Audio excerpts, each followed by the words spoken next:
Controversy brewing at Georgetown University, the nation's oldest Catholic university, has invited Health and Human Services Secretary Kathleen Sebelius, who has attracted attention for her public stances on abortion and contraception, to speak at one of the school's ceremonies during commencement weekend.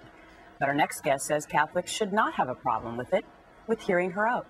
Joining me now is Jonathan Merritt, author of the new book, A Faith of Our Own, Following Jesus Beyond the Culture Wars. Good morning to you, Jonathan. Good morning. So let's start with that hot topic first before we get to your book. Some people have a problem. In fact, they're signing a petition to not have Sebelius speak at this Catholic institution because of her personal and political viewpoints. But you say what?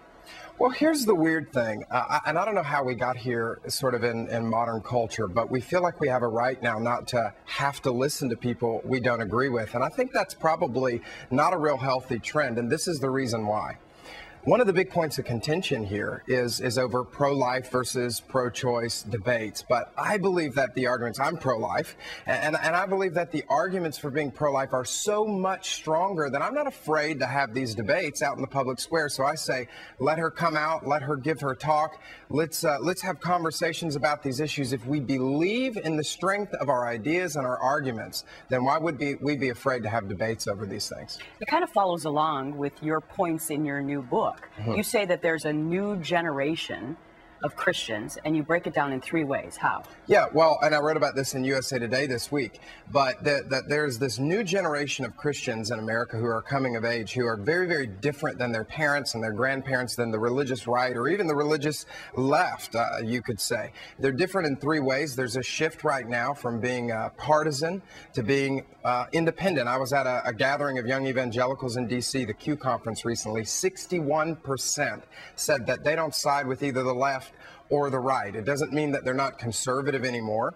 It just means that they don't see partisanship as sort of an ally in influencing the culture. There's also a shift from divisive rhetoric to civil dialogue. They want to have conversations about these things. They're just not angry about it. They want to eschew the name calling and the angry rhetoric. And then the third shift is from a narrow agenda to a broader one. So they still care about a lot of the issues that Christians have cared about in America historically. In fact, this generation statistically is more pro-life than their parents' generation was. But they also care about other issues like caring for the poor and advocating for immigrants and waging peace. So it sounds like from your research then that they would not like politicians using and invoking religion sometimes for populist point of views, like maybe this.